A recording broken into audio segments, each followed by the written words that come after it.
Now we need to talk about two vectors that are going to be important in further describing the acceleration vector.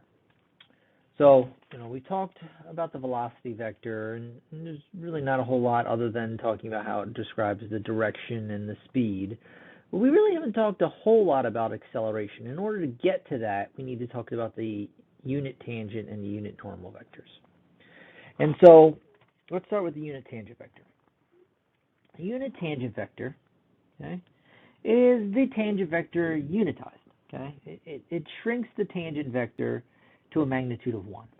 That's the idea. So unit tangent vector, we'll use capital T of t to denote it.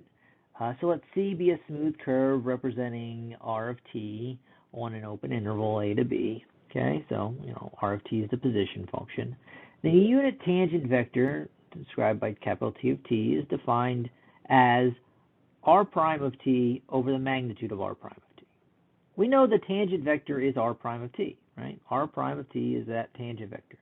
So by making this a unit tangent vector, we have to unitize it. And how do you always make a vector a unit vector? You divide by its magnitude. So this definition shouldn't be that baffling to you in just the basic concepts that we've talked about thus far this semester. We got to make sure that r prime of t, or actually what I should say here, is that the magnitude of r prime of t shouldn't equal 0. And if r prime of t was 0, obviously the magnitude would be 0. So I guess I don't have to write the magnitude, but really you want to make sure the magnitude doesn't equal 0 because you don't want this to equal 0. You can't have 0 in the denominator. So finding the unit tangent vector is really not that difficult. Here, this picture describes that the unit tangent vector is the tangent vector. Also, what we've seen as the velocity vector is also the same as the tangent vector. And all I did was take the tangent vector, or you can think of all these as velocity vectors, and I made the magnitude of all of them 1. So the only thing you're really looking at with all these vectors is not so much the magnitude of all of those, but what you're looking at is the direction in which they're all pointing. So they're all pointing in the direction in which I'm moving. So my particle would be moving along this curve this way as I go. All right, so calculate the unit tangent vector, very easy. I need to find r prime. So r prime in this case is going to be the 3 cosine t minus 3 sine t and 4. The magnitude of r prime is going to be the square root of 9 cosine squared t plus 9 sine squared t plus 16. Let's factor out the 9. I'm going to have cosine squared t plus sine squared t plus 16. So this we know equals 1. So I get the square root of 9 plus 16, which is the square root of 25, which is 5. So the magnitude of r prime is 5. That's going to be nice that it's a constant. We know it's not always a constant. So then my unit tangent vector, which would be r prime over the magnitude of r prime, in this case would be this vector divided by 5. So I didn't give myself a whole lot of room here. 3 cosine t over 5, negative 3 sine t over 5, and 4 over 5. Make that a bracket. Okay? So pretty easy to calculate that unit tangent vector. Again, the reason for this is going to help us eventually talk about the acceleration vector. And then we have the unit normal vector. Unit normal vector takes us one step further and looks at the unit tangent vector and takes the derivative of that and unitizes it. So it is a unit vector, so we have to make sure it's a magnitude of 1. But anyway, let's let C be a smooth curve represented by r of t on some open interval, so it's just this position function, right? Then the principal unit normal vector, okay, or we just call it the unit normal vector, is defined by t prime of t over the magnitude of t prime. Now, calculation-wise, this gets a little bit harder because we have to look at what we had for t, and we're going to have to take the derivative of that. Now, we talked about the magnitude of r prime and how that represents speed, and it's not always a constant. Well, that's going to be the big difference here for this example. If magnitude of r prime is a constant, this is not very hard to calculate. And we're going to do that here because this example we just did, and it was a constant. But when the magnitude of r prime is not a constant, it becomes considerably harder to make this calculation, okay, to find the unit normal vector. Because when magnitude of r prime, if t is r prime over the magnitude of r prime, and this is not a constant, then every component in the unit tangent vector is going to be a quotient. Each one of these is going to be a quotient if this is the unit tangent vector. And so you'd have to do quotient rule for each one of these. And so that would just be the derivative of t prime. Or sorry, derivative of t, so t prime. And then you have to find the magnitude of that after you've just done the quotient rule to find t prime. You'd have to then find the magnitude of each one of those quotient rule situations, and it's not going to be nice. Computationally, I will tell you, it will be very messy. This is something we're going to address later when we talk about the acceleration vector, but it's something we should note now. All right, so what did we find out? We found out that t was, for this particular one, was what? It was 3/5 cosine t minus 3/5 sine t and 4/5. Okay? So now I want to find t prime, which isn't that difficult to do.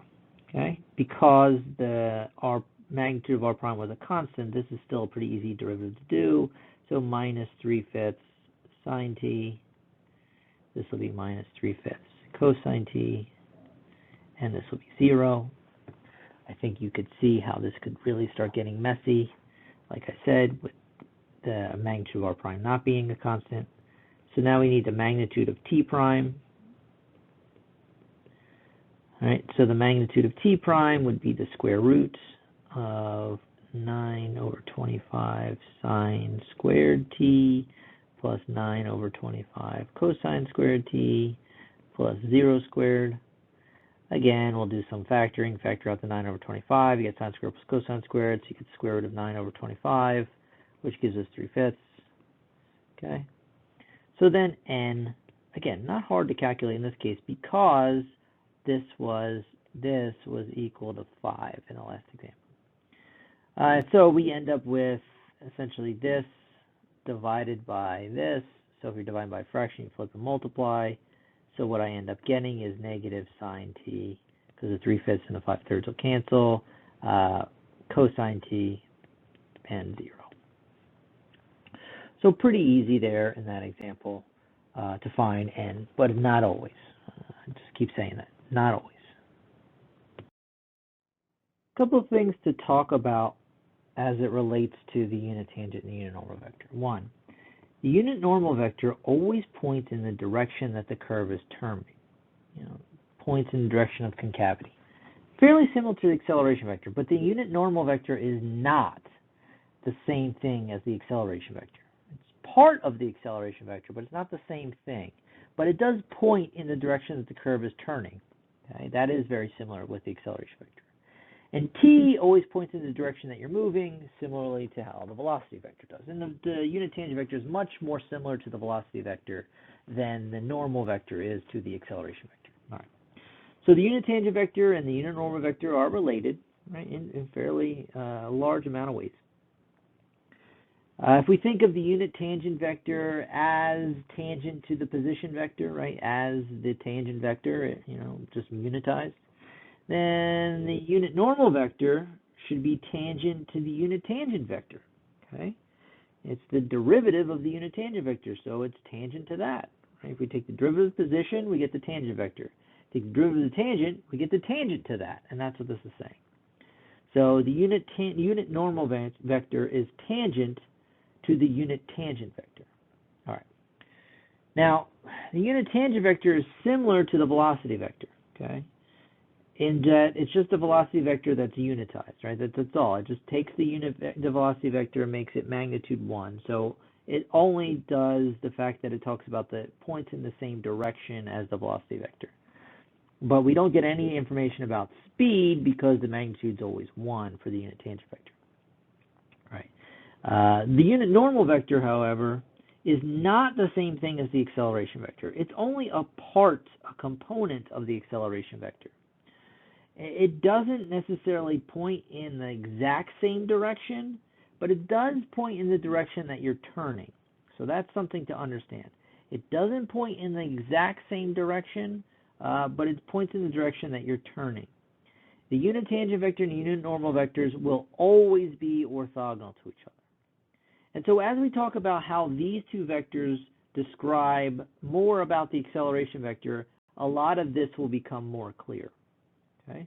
But this is something that you should understand, that the unit tangent vector and the unit normal vectors will always be orthogonal to one another. Why? Because the unit normal vector is tangent to the unit tangent vector. All right? That's the main reason for that. And while the acceleration points in the direction that you're turning and the unit normal vector points in that direction, they don't necessarily point in the exact same direction. They're not parallel to each other, we should say, all the time.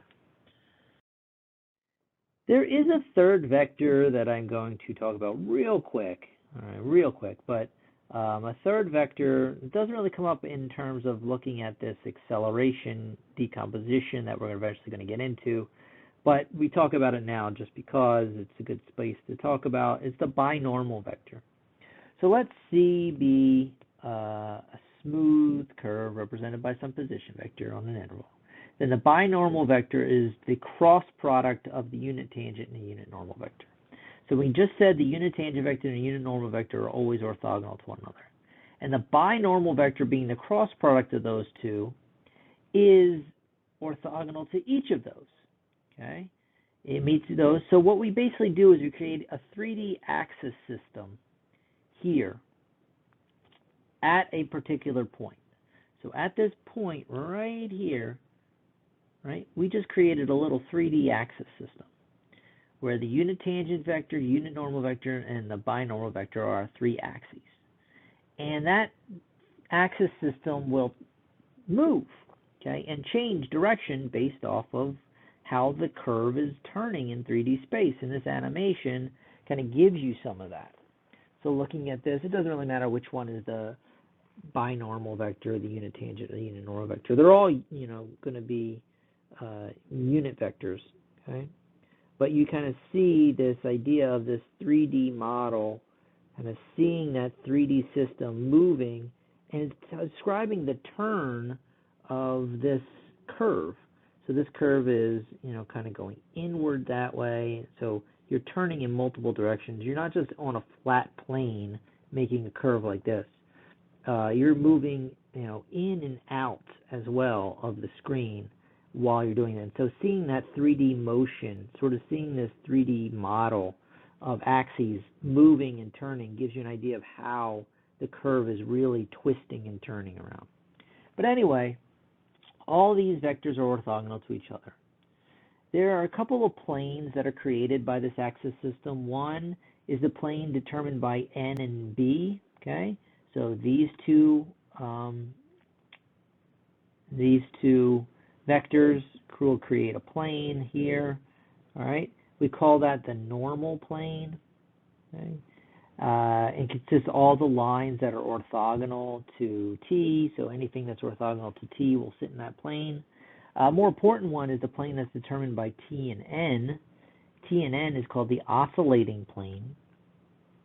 And the oscillating plane is fairly important in that it's a plane that comes closest to containing the curve.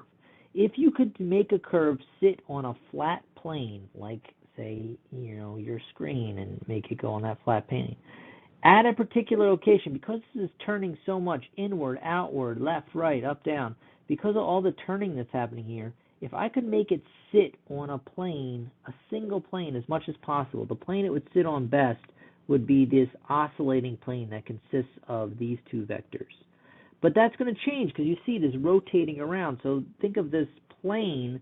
If I could draw a plane here that this curve is sitting on here, that would be different than here or here. And you kind of see that in this motion, right? So the big thing about all this is it gives you more of an idea of the motion of the turning of this curve. All right. We can do an example of this just with the same one we've been doing. Like I said, binormal is not going to come into a big way right now for us. I really want to focus more on the unit tangent, unit normal vector and how that relates to acceleration. But let's just finish this example off. So if we're going to use this example that we've been doing, we have to do the cross product between t and n. So I, j, k. T, if you remember, was 3/5 cosine t, then 3/5, minus 3/5, I should say, sine t, and 4/5, and n was minus sine t, cosine t, and 0. All right. So if we do this cross product here, we have our I, we have this 2 by 2, this times this is 0, so we're just going to get 4/5 times cosine t. That's our first component. Then we do our j, which would be this one and this one. Again, this times this will be 0, so we have a minus always in front, and so this times this will be minus 4/5 sine t.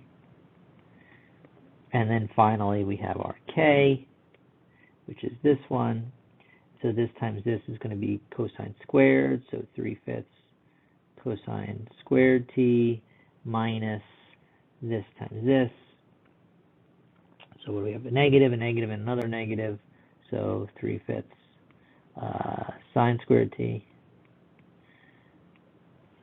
That's not plus, so I can't really simplify that too much more. I guess I could use a double angle identity. Here, if I factor out a 3/5, I would get cosine squared t minus sine squared t, and it's minus, that's actually a double angle identity, so that would equal cosine of 2t, so I could write it that way, so that could be the third component, but nonetheless, there's your binormal vector, right? So not a whole lot to that, but nonetheless, you could calculate this cross product fairly easily. But the binormal vector just creates that little 3D axis system at a given point, and you kind of see how that helps us turn around on the curve. More important, though, is the unit tangent, unit normal vector, which we'll get to as the next lesson with acceleration decomposition.